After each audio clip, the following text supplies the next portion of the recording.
सपनों के इस जंग में आपका स्वागत है। हम हैं विवेक आर्या, कलम से क्रांति। मैं 2024 के लिए लेकर आया हूं जुनून बैच, जो डेली शाम 8 बजे लाइव होती है। इस बैच में आपको 12th का कंप्लीट मैथ दिया जा रहा है, जिसमें आपको ऑब्जेक्टिव होंगे, शॉर्ट लॉन्ग सभी प्रकार के क्वेश्चन करवाया जा रहा है। साथ ही साथ पूरा प्रीवियस ईयर का क्वेश्चन भी करवाया जा रहा है। तो आप एक विश्वास के साथ जुड़िए मेरे साथ और 2024 में बेहतर रिजल्ट दीजिए। मैं आपको बताना चाहता हूँ कि क्लास स्टार्ट करने से पहले आपके सामने 2 लाइन रखना चाहता हूँ कि मेरे दोस्त, जिंदगी क्या है? What is life?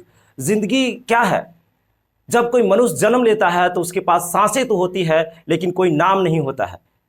लेकिन कोई मनुष्य का मृत्यु होता है तो उसके पास नाम तो होता है, लेकिन सांसें नहीं होता।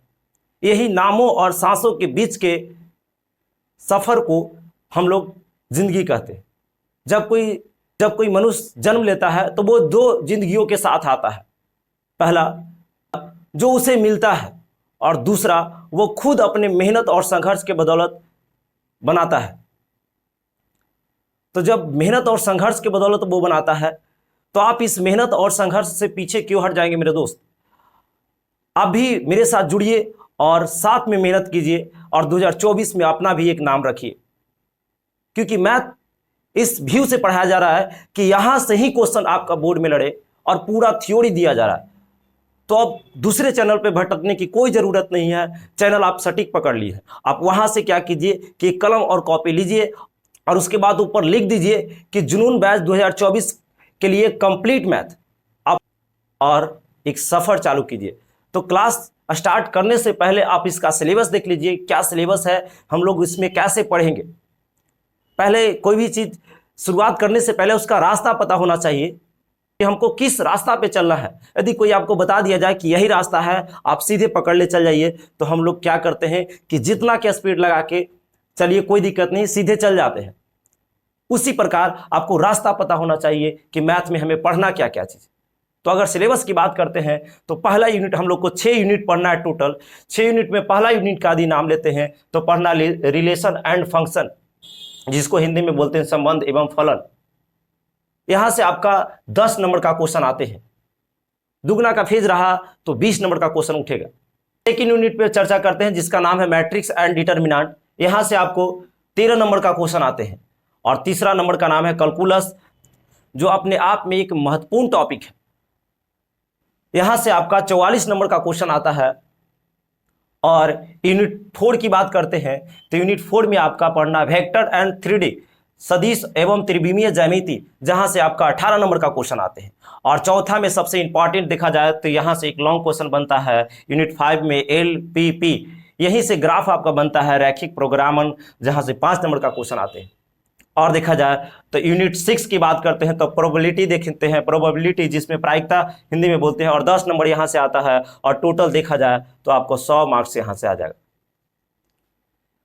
तो इस सिलेबस पे हम लोग क्या करेंगे बाबू, चलेंगे। तो आज की क्लास हम लोग शुरुआत करते हैं और जुनून के साथ शुरुआत करते हैं। तो आज की क्लास हम लोग शुरुआत करते हैं मैथ का सेकेंड यूनिट, जिसमें पढ़ना है आपको मैट्रिक्स एंड डिटर्मिनेंट, हिंदी में बोलते हैं अवयव और सारणिक। यहां से 13 नंबर का क्वेश्चन आते हैं। यदि किस्मत अच्छा रहा, कहने का मतलब दुगना का फेज रहा, तो आपका 26 नंबर का क्वेश्चन यहां से आएंगे।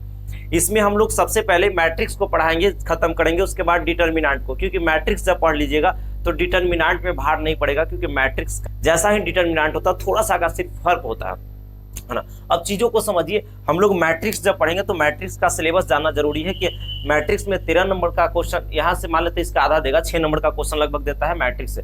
तो 6 नंबर का क्वेश्चन मैट्रिक्स देगा, तो इसमें हम लोग को क्या सिलेबस है, इसका मतलब कौन कौन सा टॉपिक इसमें पढ़ना होगा, जिससे हमको कितना नंबर क्वेश्चन आएगा।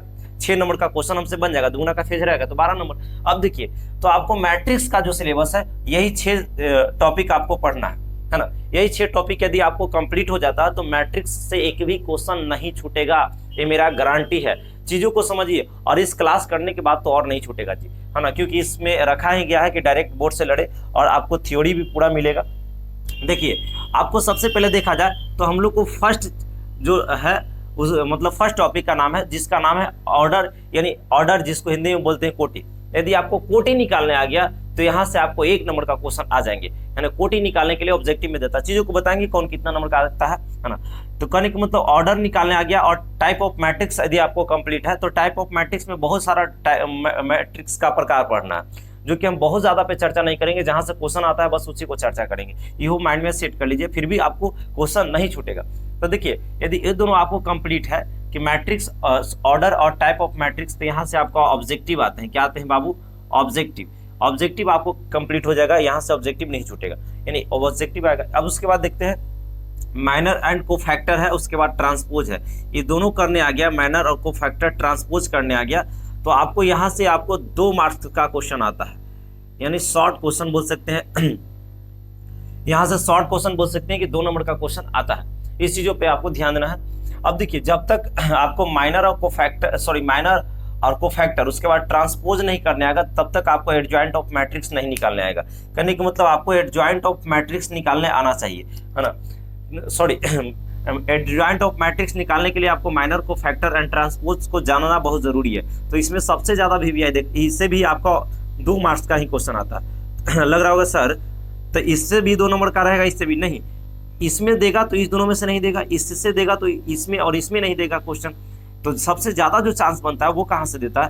तो आपको यहाँ से परिवर्त यानी ट्रांसपोज निकालने के लिए कई बार आपका दिया है, ये टॉपिक आपका VVI हो जाएगा। ये आपको निकालने आना चाहिए। कैसे निकालना है उस हम पे छोड़ दीजिए, हम समझा देंगे आपको कि किस तरीका से हम लोग इसमें क्या करेंगे, ट्रांसपोज निकालेंगे।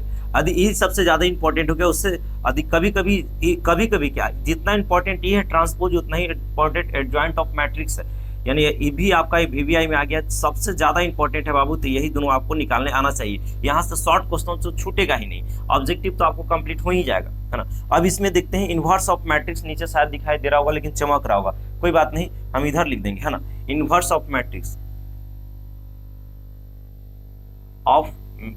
इनवर्स ऑफ मैट्रिक्स, है ना। इनवर्स ऑफ मैट्रिक्स यानी अवयव का प्रतिलोम, हिंदी में बोल सकते हैं अवयव का प्रतिलोम। यहां से जब भी क्वेश्चन मिलता है तो आपको 5 मार्क्स का क्वेश्चन आता है, 1-2 नंबर का क्वेश्चन नहीं देता है। यहां से जब भी क्वेश्चन आएंगे तो 5 मार्क्स का क्वेश्चन आएंगे। तो आपको सिलेबस पता चल गया। देखिए यदि आपको इनवर्स निकालने आ गया तो 5 नंबर आपका पैकेट में चल जाएगा। लेकिन एक चीज बताना चाहते हैं कि यदि आपको इनवर्स निकालने आ गया तो ऐसा नहीं कि मतलब मैट्रिक्स से ही इनवर्स आपको देगा, डिटर्मिनेंट में भी इनवर्स निकालना रहता है। यदि आपको मैट्रिक्स में इनवर्स निकालने आ गया तभी आप डिटर्मिनेंट में भी इनवर्स निकाल पाओगे, नहीं तो यहाँ पे दिक्कत हो जाएगा। क्योंकि तो यानी कहने का मतलब कि यदि आपको इनवर्स इसमें निकालने आ गया तो आपको डिटर्मिनेंट में इनवर्स निकालने में कोई भार नहीं पड़ेगा। कहने का मतलब 1 पर 1 फ्री है। यदि हाँ, लेकिन ये भी माइंड में आप सेट कर लीजिए, क्या बोले, ये भी आप माइंड में सेट कर लीजिए कि इनवर्स मैट्रिक्स में यदि इनवर्स निकालने के लिए नहीं देगा तो आपको कोई रोक नहीं सकता है डिटर्मिनेंट में इनवर्स निकालने के लिए देगा। यानी कहने का मतलब कि मैट्रिक्स और डिटर्मिनेंट से एक लॉन्ग क्वेश्चन फिक्स है जिसको नाम है इनवर्स ऑफ मैट्रिक्स या इनवर्स ऑफ डिटर्मिनेंट। तो ये क्या हुआ कि एक छोटी सी जानकारी सिलेबस के बारे में हुआ। अब हम लोग क्या करेंगे कि धीरे धीरे इसमें क्या करेंगे कि ऑर्डर निकालना सीखेंगे। टाइप ऑफ मैट्रिक्स बहुत है लेकिन उसमें हम 2-3 मैट्रिक्स के बारे में बताएंगे जहां से क्वेश्चन आते हैं। तो हम लोग टाइप ऑफ मैट्रिक्स को देखेंगे, उसके बाद माइनर निकालना सीखेंगे, उसके बाद कोफैक्टर निकालना सीखेंगे, अब उसके बाद हम लोग ट्रांसपोज करना सीखेंगे। बहुत सिंपल 1-1 मिनट में सब समझ जाओगे, है ना। ट्रांसपोज करने आ जाएगा तो उसके बाद एडजॉइंट ऑफ मैट्रिक्स तो मत भूलना बाबू, देता है क्वेश्चन, और ट्रांसपोज भी कई बार दिया है। उसके बाद हम लोग इनवर्स में चलेंगे, इसमें लॉन्ग क्वेश्चन, इसमें दिमाग की जरूरत होती है। यदि आप मेरे साथ लगातार बनोगे ना तो कोई दिमाग की ज्यादा जरूरत नहीं, बस खाली आप बने रहो और थोड़ा थोड़ा दिमाग लगाते रहिए।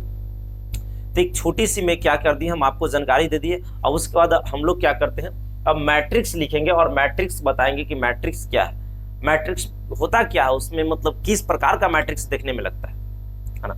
इस चीजों पे भी हम लोग क्या करेंगे, चर्चा करेंगे। पहले इतना चीज को आप समझ पाए हैं तो इसको क्या कीजिए, स्क्रीनशॉट कीजिए। स्क्रीनशॉट कर उसके बाद इसको कॉपी में लिख दीजिएगा। आप क्लास कर रहे हैं तो सबसे ऊपर में ही लिख दीजिए, एक कॉपी लीजिए तो उसमें सबसे ऊपर में लिख दीजिए जुनून बैच और कंप्लीट मैथ, ठीक है ना। तो आपको इसमें कंप्लीट मैथ दिया जाएगा, वो क्वेश्चन रहेगा जो डायरेक्ट आपका बोर्ड से लड़ेंगे। तो इसको क्या कीजिए, आप स्क्रीनशॉट कीजिए और उसके बाद हम लोग देखते हैं मैट्रिक्स किसे कहते हैं।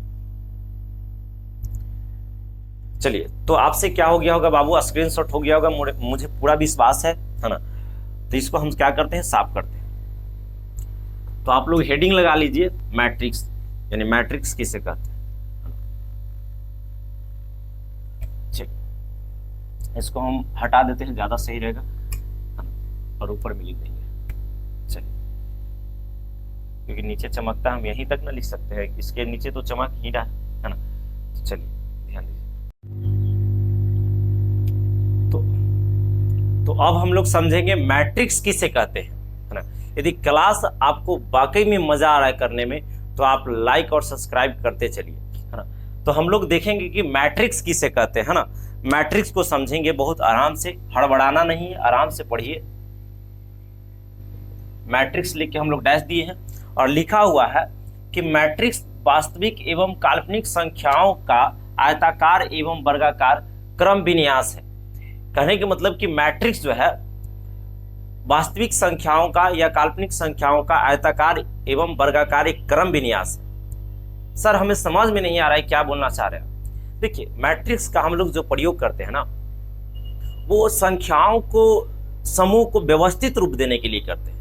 बहुत सारा संख्या, उसको एक व्यवस्थित रूप देते हैं। यानी कहने के मतलब कि मैट्रिक्स का प्रयोग हम लोग संख्याओं के समूह को व्यवस्थित रूप देने के लिए हम लोग करते हैं। अब इस पे हम लोग 3 से 4 5 पॉइंट तक ठीक से सुनिएगा, यानी 3 से 4 पॉइंट आपको जानना बहुत जरूरी है मैट्रिक्स के बारे में।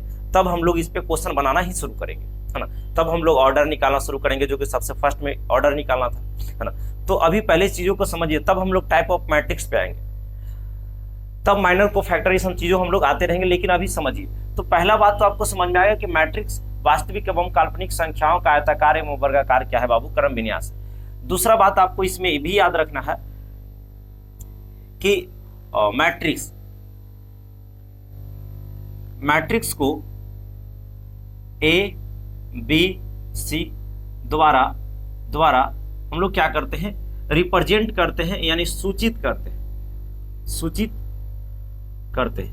ये भी माइंड में आपको सेट होना चाहिए कि मैट्रिक्स को हम लोग ए बी सी द्वारा क्या कर लेते हैं बाबू, सूचित कर लेते हैं।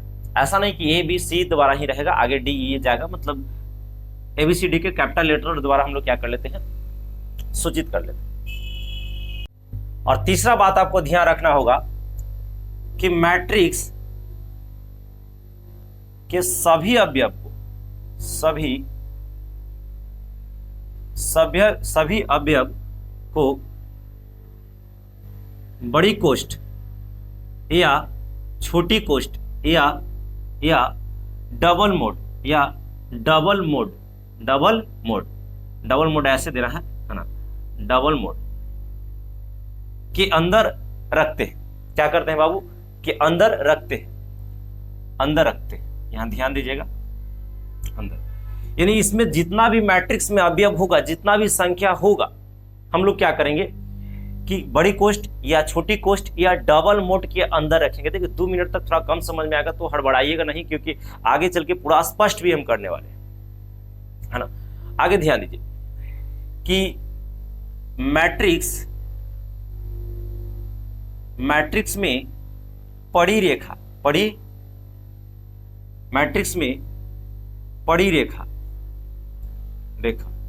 को रो तथा खड़ी रेखा को कॉलम कहते हैं। क्या कहते हैं, कॉलम कहते हैं। यानी कहने की मतलब कि जैसे हम लोग यहाँ पे मैट्रिक्स है, तो मैट्रिक्स में जो रेखा पड़ी रहेगा, यानी सुता हुआ रहेगा, उसको हम लोग रो बोलेंगे, और खड़ा रेखा को हम लोग क्या बोलेंगे, कॉलम बोलेंगे। इस चीजों पे ध्यान देना है। जैसे सर हमें समझ में नहीं आ रहा है कि रो कॉलम क्या बोल रहे हैं। जैसे मान लेते हैं कि यहाँ पे हम लिए हैं, ए है, बी है, सी है, डी है। हम लोग क्या किए कि इसके अंदर जो रहता है उसका नाम अवयव होता है। क्या होता है, अवयव। वही बोल रहे हैं कि मैट्रिक्स के सभी अवयव को बड़ी कोष्ठ या छोटी कोष्ठ या डबल मोड के अंदर रखते हैं। तो इसके हम बड़ी कोष्ठ के अंदर मन किया तो रख दिया, आपको मन करेगा छोटी कोष्ठ का कोई दिक्कत नहीं, वहां पे ज्यादा जनरली बड़ी कोष्ठ ही मिलता है। तो अब इसमें क्या करते हैं कि इसके अंदर जो है ये अवयव है। अब तो हम क्या बोले कि इसमें पड़ी रेखा को रो बोलते हैं। जैसे ये वाला रो अगर देखा जाए, जैसे मान लेते हैं यहाँ से ऐसा देखिए, तो यहाँ से अगर ऐसा रेखा रहेगा तो उसको रो बोलेंगे क्योंकि पड़ा हुआ है, और खड़ी रेखा को कॉलम बोलेंगे। अब यही तो लिखा है, पड़ी रेखा को रो तथा खड़ी रेखा को कॉलम बोलते हैं। यानी ए वाला जो रेखा है ना, ये कहने का मतलब कि इस सूता हुआ रहेगा तो इसको हम रो बोलेंगे, इसमें रो बोलेंगे। रो की संख्या एगो हो गया, एगो यह है तो दूगो हो गया। इसमें रो की संख्या कितना हो गया, 2, क्योंकि हम लोग रो को 8 द्वारा सूचित करते हैं और कॉलम को सी द्वारा, इसको भी लिखवाएंगे। अब उसके बाद देखिए कॉलम, देखिए यहां से ऐसे है, एक कॉलम और 2 कॉलम, तो इसको हम लोग कह देंगे C1 और C2। तो यानी 2 गो रो है, इसमें 2 गो कॉलम है। तो समझ में आ रहा होगा कि रो किसको कहेंगे, कॉलम किसको कहेंगे। तो ये वाला बात भी समझ में आएगा कि मैट्रिक्स में पड़ी रेखा को रो तथा खड़ी रेखा को क्या बोलते हैं, कॉलम बोलते हैं या कॉलम कहते हैं, है ना। आगे चलते हैं तो इसको साफ कर देते हैं। तीसरा पॉइंट को देखिए और आराम से हम लोग क्या करते चलेंगे, समझते चलेंगे और लिखते भी चलेंगे, है ना। अब देखिए मैट्रिक्स का कोई संख्यात्मक मान नहीं निकाला जा सकता है ना। मान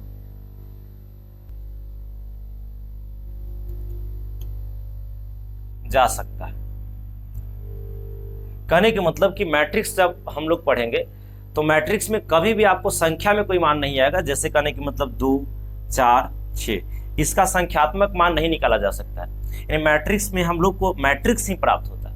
कहने के मतलब कि यहाँ एक लाइन और आपको ध्यान रखना है कि मैट्रिक्स का जोड़ करो, जोड़ या घटाव, है ना, या गुना या भागा या भाग करने पर एक मैट्रिक्स ही प्राप्त होता है, एक मैट्रिक्स ही प्राप्त होता है, मैट्रिक्स ही प्राप्त होता है। कहने के मतलब कि यदि आप यहां पे मान लेते हैं कि आपको 2 गो मैट्रिक्स दिया है जिसको जोड़ना है, ठीक से समझते रहिएगा, हम लोग समझने वाला क्लास में तो समझेंगे। यदि 2 गो आपके पास मैट्रिक्स देता है, जैसे आपको ये दे दिया और यहाँ पे ऐसा दे दिया कि 1 है, 2 है, 3 है, 4 है, और उसके बाद दूसरा मैट्रिक्स दे दिया, इसको जोड़ना है कि 2 है, 5 है, 3 है, 2 है, इसको जोड़ना है। तो हम लोग जब मैट्रिक्स निकालेंगे ना, तो इसमें मान लेते हैं कि दोनों को जोड़ के देखते हैं तो 3 हो जाएगा, और 2 में जोड़ेंगे तो 5 हो जाएगा, 5 में 2 जोड़ेंगे तो 7 हो जाएगा, है ना। 3 में 3 जोड़ेंगे तो 6 हो जाएगा, 4 में 2 जोड़ेंगे तो 6 हो जाएगा। इस प्रकार से मैट्रिक्स ही आएगा, कहने का मतलब संख्यात्मक मान नहीं आएगा। यानी कहने के मतलब यहाँ पे क्या हुआ बाबू कि जब 2 गो मैट्रिक्स का हम क्या करेंगे, गुना कर दें या जोड़ कर दें या घटाव कर दें या भाग देते, तो उसका जो मान निकलेगा ना वो मैट्रिक्स ही आएगा, कोई संख्या में नहीं आएगा। ये भी बात आपको समझ में आ गया। तो इतना बात को आप क्या कीजिए, क्या स्क्रीनशॉट कीजिए, तब हम लोग क्या करते हैं कि नेक्स्ट टर्म को लेके आते हैं, है ना। इतना बात आपको पता होना चाहिए और कॉपी में लिखते चलिएगा जी। अभी स्क्रीनशॉट कर लीजिए, जैसे क्लास खत्म होगा सारा चीज तो समझ चुके हैं, इसको क्या कर लीजिएगा, लिख लीजिएगा, जल्दी स्क्रीनशॉट कीजिए।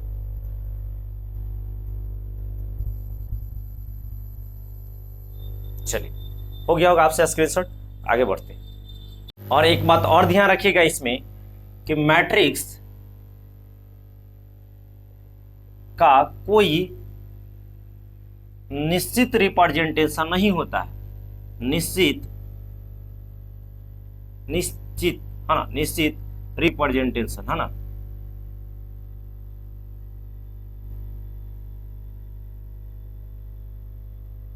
नहीं होता है, नहीं होता है, नहीं होता है।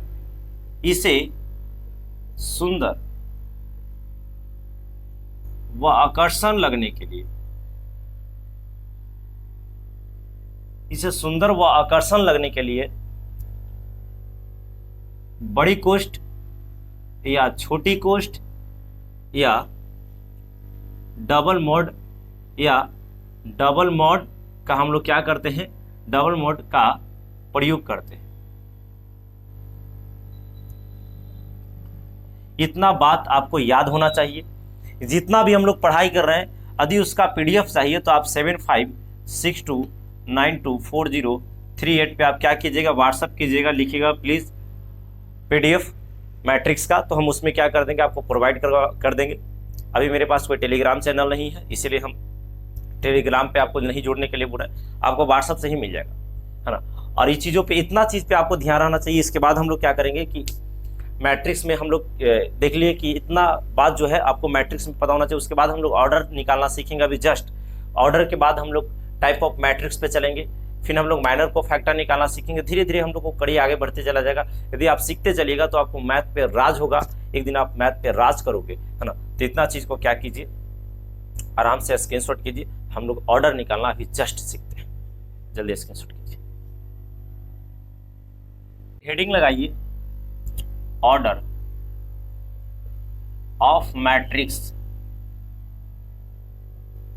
अवयव की कोटि, अवयव की कोटि, है ना, अवयव की कोटि, अवयव की कोटि, ऑर्डर ऑफ मैट्रिक्स, अवयव की कोटि। चलिए अब इसमें ध्यान देना है, जो हम एक लाइन लिखेंगे ना, इस पे आप ध्यान दीजिएगा तो काम बन जाएगा, है ना। ऑर्डर ऑफ मैट्रिक्स में एक बात आपको ध्यान देना होगा, जिसको हम लिख रहे हैं, है ना। मान लेते हैं यदि किसी भी मैट्रिक्स में, किसी भी मैट्रिक्स में, ठीक से सुनिएगा, किसी भी मैट्रिक्स, मैट्रिक्स में रो की संख्या, रो की संख्या आप जान ही रहे हैं, रो पड़ा हुआ लाइन रहता है, रो की संख्या m है तथा कॉलम, कॉलम, कॉलम, कॉलम की संख्या, संख्या n है, तो जो ऑर्डर होगा ना, ऑर्डर मतलब कोटि, जो ऑर्डर होगा वो आपका हो जाएगा m बाई n। इसको m बाई n बोला जाता है, m गुना n नहीं बोला जाता है बाबू, है ना। इस चीजों पे भी ध्यान रखना है, m बाई क्या बोला जाता है। जैसे लग रहा होगा कि सर हमें समझ में नहीं आया, कुछ इसको एग्जाम्पल के तौर पे समझाइए। जैसे मान लेते हैं कि यदि रो की संख्या मान लेते हैं m है, ठीक है, और कॉलम की संख्या आपके पास n है, तो इसका जो ऑर्डर आएगा, ऑर्डर जो आएगा वो आएगा m बाई n, यानी पहले रो तब कॉलम, पहले रो आता है तब कॉलम आता है। ये एक थ्योरी हो गया, है ना। इस पे आपको समझना होगा। जैसे हम क्वेश्चन लेते हैं, यहाँ पे एग्जांपल हम लेते हैं फर्स्ट, और समझते रहिएगा। मान लेते हैं कि यहाँ पे लिए a b c d, तो इसमें देखिए पड़ी रेखा को हम लोग रो बोलते हैं कि नहीं। देखिए आप जुनून बैच में है, जुनून के साथ पढ़िए, मजा आएगा। तो पड़ी रेखा को हम लोग रो बोलते हैं, यानी यहाँ पे ध्यान देना है। क्या गिरा ऊपर से जी, अथवा पे मत गिर जाना। देखो तो पड़ी रेखा को रो कब कहते हैं, यानी इसको हम लोग रो बोलते हैं, पड़ा रेखा के रो बोलते हैं। तो रो की संख्या क्या है, एक r1 और एक r2, 2 होता है। तो पहले रोने वाला काम तब आपको खड़ा वाला काम, यानी कहने का मतलब कि रो की संख्या 2 है, उसके बाद कॉलम देखा जाए तो C1 और C2, 2 गो है, यानी इसको ऑर्डर जो आ गया 2/2, यानी इसका हम लोग ऑर्डर कितना कहेंगे, 2/2 का ऑर्डर है। जैसे आप समझिएगा, मान लेते हैं कि यहाँ पे A है, B है, C है, D E F। अब देखा जाए तो रो की संख्या गिनिए इसमें कितना है। तो रो की संख्या देखा जाए तो आप देखिए एक रो है और एक नीचे 2 रो है, यानी 2 और बाई। अब उसके बाद देखिए कॉलम 1 2 3, 3 कॉलम है, यानी 3 हो जाएगा। यानी ऑर्डर इसका जो आ गया 2/3, 2/3। इसको कभी भी हम लोग 3/2 नहीं बोलेंगे, 3/2 नहीं बोलेंगे। यदि आपको कोई कहेगा कि इसका ऑर्डर 3/2 है तो आप बोलिएगा नहीं। देखिए एक छोटा सा कहानी, उसको समझिएगा। गांव में जो लड़का होता है ना, कोई थोड़ा सा बच्चा जो होता है वो रुसता बहुत ज़्यादा है। अगर एक तरबाक भी मार दिया तभी रुसेगा, थोड़ा सा कुछ बोल दिया फिर भी रुसेगा। तो कहने के मतलब कि यदि एक तुम गांव में देखो किसी लड़का जो खेल रहा है, उसको तुम एक तरबाक मच के मार दो तो घुलट घुलट के पहले रोएगा। जब घुलट घुलट के रोएगा उसके बाद तुम क्या करो कि कहो कि देखो बाबू तेरा साइकिल पर हम पूरा दुनिया घुमा देते हैं। अरे दुनिया ओकरा होता है, गाँव में दुनिया होता है। ओकरा बोलेगा कि तुमको पूरा गांव घुमाते हैं तो पूरा खुश हो जाएगा। यानी कहने के मतलब कि जब उसको मारते हैं तो पहले घुलट घुलट रोता है, यानी सूता हुआ सूत के रोता है, तो पढ़ के रोता है, यानी पड़ी रेखा को रो बोलते हैं। तो उन्हें पढ़ के रो रहा है तो पहले रोएगा तब ना का साइकिल पर बैठाएगा, पहले ही साइकिल पर बैठा देगा तो फिर रोने लगेगा, है ना। तो पहले रोवा दो, यानी कहने के मतलब कि पहले रो वाला काम करो तब कॉलम वाला, यानी पहले रो तब कॉलम। जैसे मान लेते हैं कि एक और एग्जांपल लेते हैं। ये ऑर्डर निकालना आप सीख रहे हैं, बस ऑर्डर ऐसे ही देता निकालने के लिए। आपको दे देगा ऐसा कि ए है, बी है, सी डी ई एफ, और बोलेगा इसमें बताओ कि ऑर्डर कितना है। तो हम लोग सिंपल आराम से बोलेंगे कि रो, पहले रो बा दो, तब साइकिल पे बैठा दो। तब पहले रोने वाला 1 2 3, तब कहेंगे 3, और कॉलम की वो है 1 2, साइकिल 2 है तो कहेंगे 2, यानी कहेंगे 3/2। यानी हम लोग को जो ऑर्डर आ गया 3/2 आ गया है ना, 3/2। क्या आपको ऑर्डर निकालने आ गया? कहते इस तरीका से ऑर्डर निकालते हैं तो आपको 1 नंबर ऑब्जेक्टिव में जरूर मिलेगा, आपको ऑर्डर निकालने के लिए हर बार देता है। तो हमें पूरा उम्मीद है, पूरा विश्वास है कि आप ऑर्डर निकालना सीख रहे हैं। और एक हम क्वेश्चन देते हैं, आप कमेंट बॉक्स में उसको आंसर बताइए कि क्या उसका रो और उसका ऑर्डर क्या होगा, यानी उसका कोटि क्या होगा। एक क्वेश्चन यहाँ पे है और बताइए, इसमें दिमाग लगाइए और दम दिखाइए वाला क्वेश्चन हम दे रहे हैं। ए बाबू इसको हटा देते हैं वो, है ना। चलिए ध्यान दीजिएगा। जैसे मान लेते हैं कि हम यहाँ पे एक क्वेश्चन लिए और जैसे ए बराबर है, देखिए इस हम जितना भी देगा तो ए बराबर ही देगा, बी बराबर ही देगा। इस हम बात पे ध्यान दीजिएगा, चाहे ए बराबर जो भी रहे, क्योंकि हम बता चुके हैं ABCD द्वारा क्या करते हैं, इसको सूचित करते हैं। तो ए बराबर मान लेते हैं कि आपके पास ऐसा दिया ABC, आपको ऐसा दिया। तब बताइए इसमें रो की संख्या कितना है और कॉलम की संख्या कितना है। अब अभी कॉमेंट कीजिए, मैं देखना चाहता हूँ कि आप इसका ऑर्डर क्या निकाल रहे हैं। तो हम देख लेंगे कि आप कौन बच्चा सही आंसर किए थे, हम कमेंट देखेंगे, उसमें कोई अथी नहीं है। तो देखिए आप देखिए, तो इसमें रो की संख्या देखा जाए ना तो रो की संख्या एक ही वो है बाबू, यानी इसमें एक रो है। और देखो कॉलम की अगर बात किया जाए तो कॉलम 1 है, 2 है, 3 है, 3 कॉलम है। यानी इसका जो ऑर्डर आ गया ना, ऑर्डर वहाँ पे कोटि बोलेगा, हिंदी में वहाँ बोलता है कि कोटि निकाले, है ना। तो कोटि जो आ गया 1/3 बोलेंगे, यानी 1/3 बोलेंगे। हमें लगता है, उम्मीद भी है कि आप सीख पा रहे हैं आराम से ऑर्डर कैसे हम लोग निकालते हैं। चलिए कोई दिक्कत है नहीं, जैसे एक और देते हैं। आप बताइएगा इसमें कि रो और कॉलम कितना है। जैसे मान लेते हैं कि यहाँ पे हम बी बराबर ले लिए और इसमें बताइए ए है, बी है, सी है, डी है। बताइए इसमें ऑर्डर कितना हो गया। तो ऑर्डर जो हो जाएगा बाबू, ठीक से देखते रहिएगा, ए गो है, 2 3 4 गो रो है तो 4 हो जाएगा, और कॉलम एक ही गो है यानी 4/1। यानी कहेंगे जो इसका कोटि हो जाएगा ना, क्या हो जाएगा, जो कोटि हो जाएगा वो 4 कितना हो जाएगा बाबू, वो 1 हो जाएगा। ये आपको माइंड में सेट करना है और चीज़ों को समझते रहना। कोई सोच रहा होगा सर हम पूरा सीख गए, एकदम ऑर्डर निकाल ही देंगे, आप कोई समझ दीजिएगा फिर भी निकाल देंगे। अब पूरा हमारा दिमाग में खुल गया कि आप कैसे निकाल रहे हैं ऑर्डर, फिर भी हम आपको फंसाने का काम करेंगे थोड़ा सा, जैसे कि बोर्ड करता है ना।